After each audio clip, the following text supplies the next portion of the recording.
네, 이제 식이장애 1부에서는 저희가 진단과 증상 그리고 저희들의 경험에 대한 이야기를 좀 들려드렸었죠. 아마 들으신 청취자분들께서 머릿속에 좀 어떤 이미지가 잡혀 계시는지 잘 모르겠는데 이제 저희 내부자들의 입장에서 식이장애 환자를 보면은 어떤 생각, 어떤 이미지가 떠오르시는지 이야기를 하면서 제가 2부를 좀 시작해 보도록 하겠습니다. 계속 좀 부정적인 얘기, 좀 힘든 얘기를 해서 사연자분께서도 걱정하실까 좀 생각이 들기도 하는데 아까도 좀 설명했지만 솔직히 말씀드리면 치료가 쉽지 않겠구나라는 생각이 먼저 드는 게 사실이긴 해요. 대부분 사연자분은 아니시지만 본인이 병이라는 그런 병식이 없기 때문에 치료를 시작하는 것 자체가 어렵고 그리고 정상 체중으로 돌아가는 것에서도 큰 거부감을 느끼셔서 도중에 치료를 자의를 중단하시는 분들이 좀 많긴 합니다. 네, 입원해서 체중을 회복했다 하더라도 음식이나 체중에 대한 생각 자체는 되게 바뀌기가 힘들잖아요. 네. 그래서 정상 체중만 되어도 살이 쪘다고 생각해서 친구도 안 만나고 외출도 꺼려서 2차적으로 우울증이 동반되는 경우도 많습니다. 그렇죠. 네. 근데 수많은 식이장애 환자분들이 모두 다 똑같은 성격을 띠고 있는 건 당연히 아니라서요. 이거 책에도 보면은 그 중에서도 충동적이고 감정 조절이 아예 안 되는 타입이 있고 그와는 달리 감정 절제를 잘하는 타입이 있어요.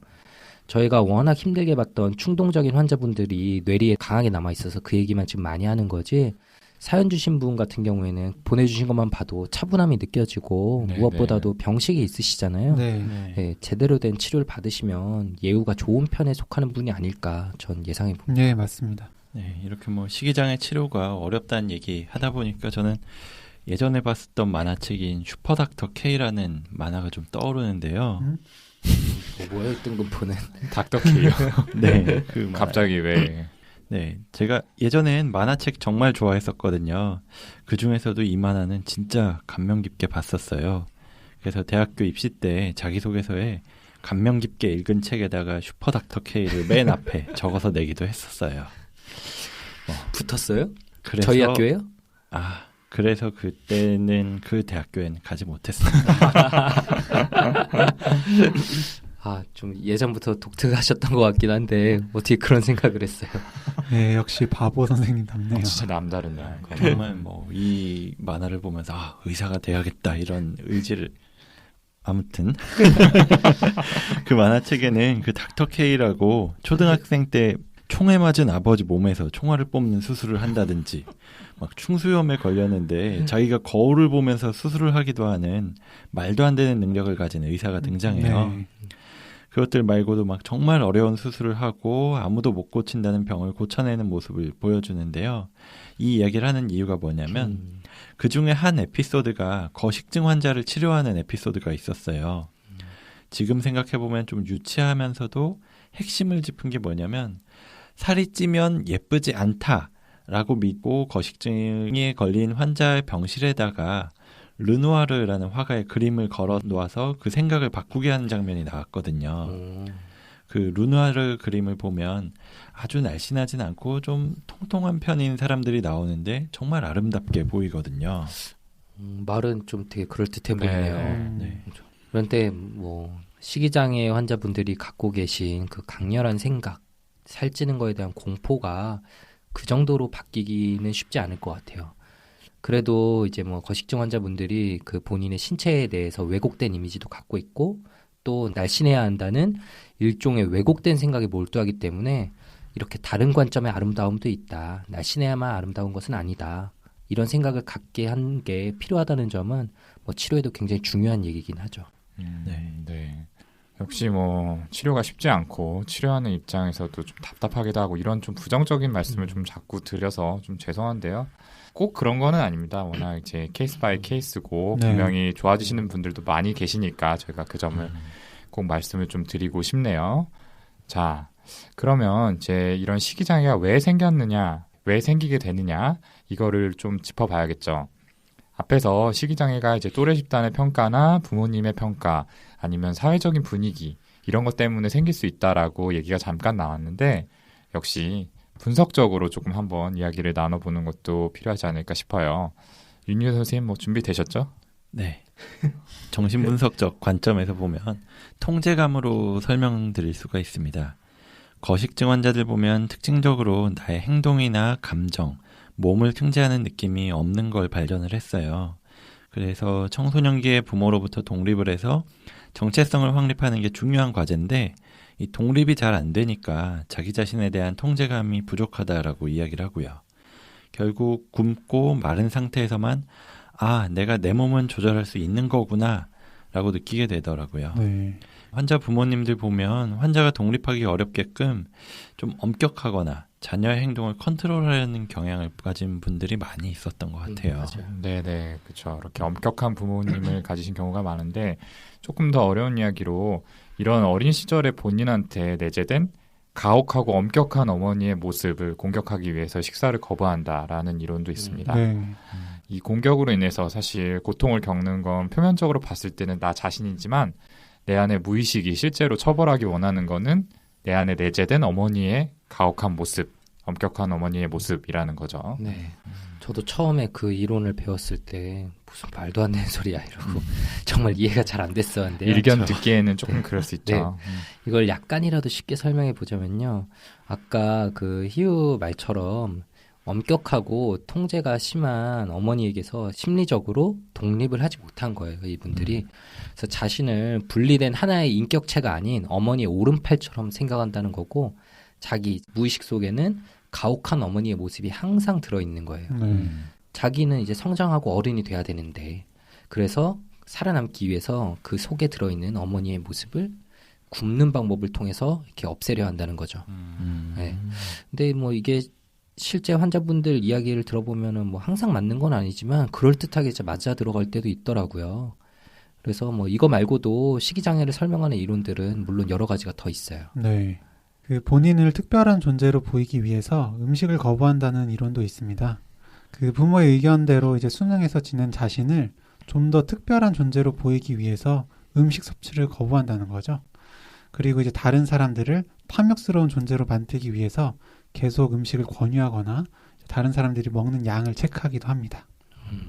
그리고 또 하나 얘기 드리고 싶은 흥미로운 가설로는 이렇게 그 어린이들이 자기의 이야기를 전혀 듣지 않는 그 부모님들을 흔들고 그리고 내가 이렇게 힘든데 나의 고통을 좀 알아봐 주세요 라고 이렇게 도와달라고 하는 외침이다 하는 이론도 있더라고요. 네. 네.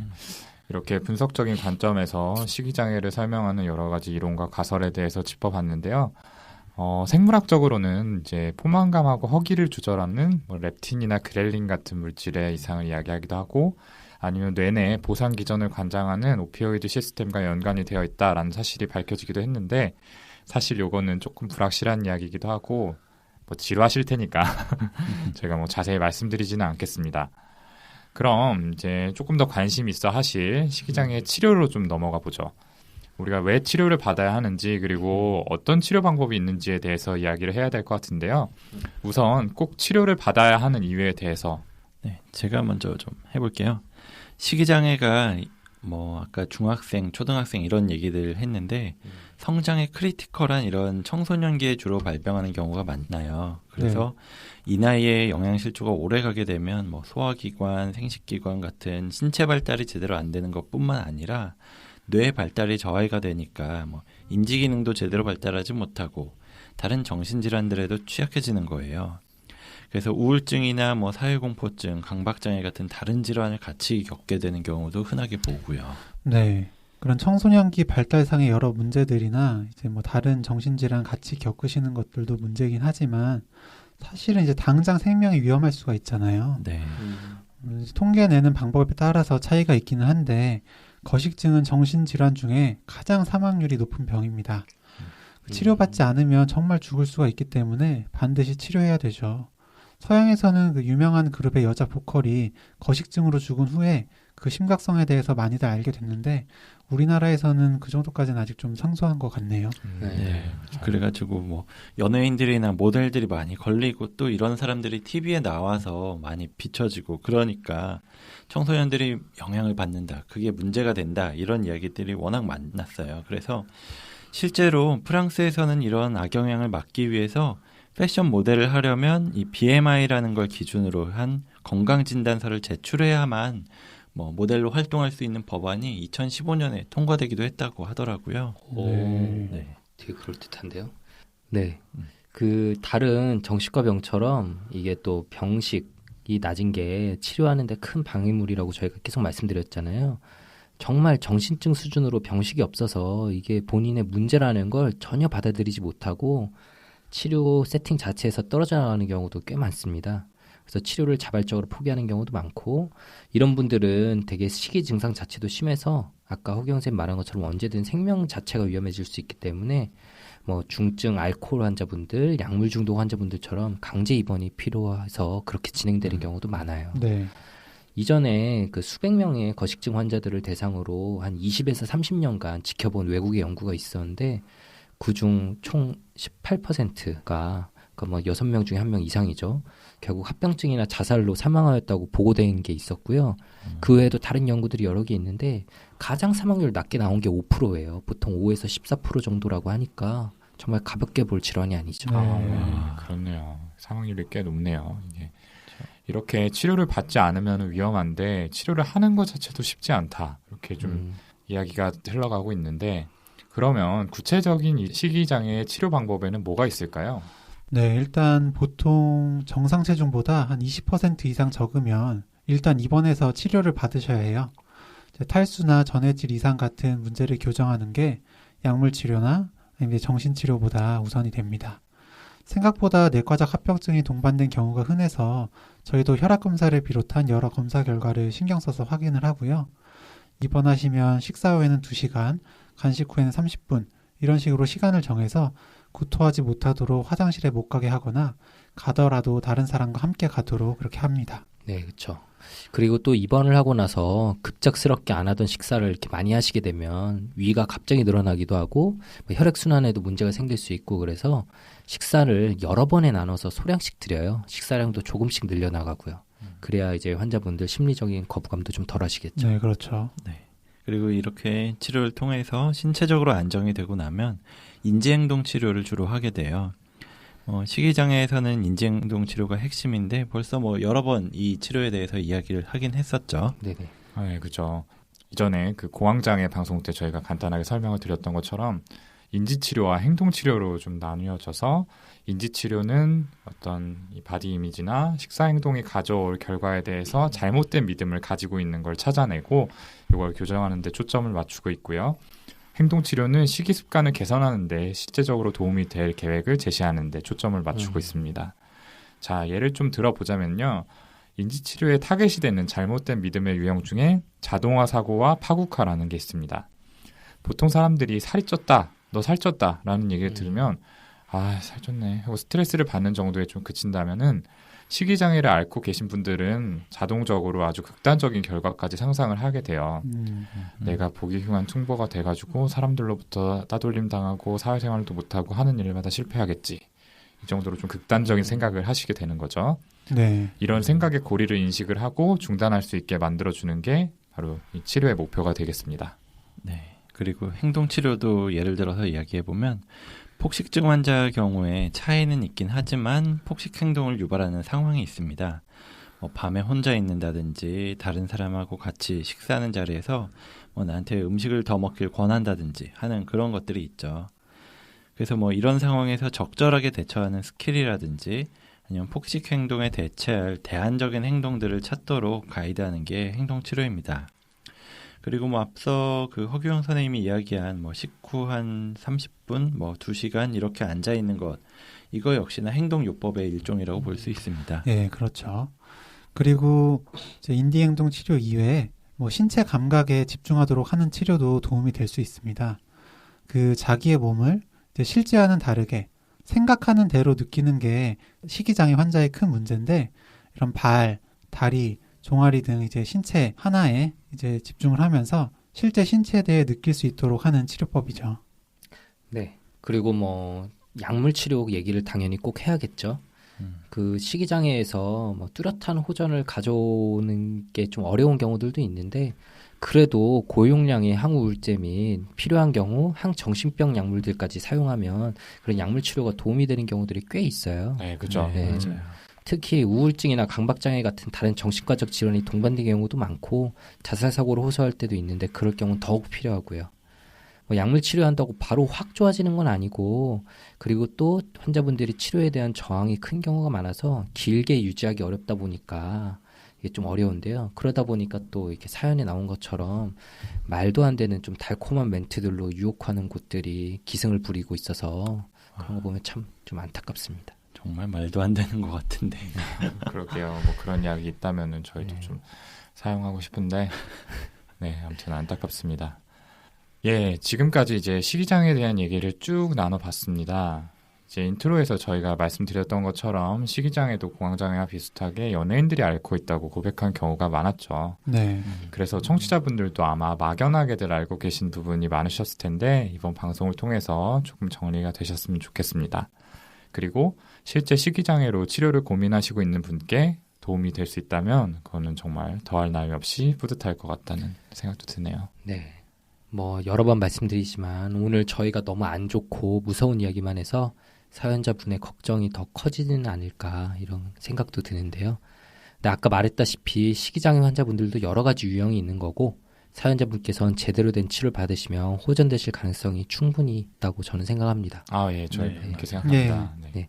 일단 망설이지 마시고 정신건강의학과 한 곳을 꼭 찾아가셔서 약물치료와 면담치료를 바로 시작하는 게 가장 중요할 것 같습니다.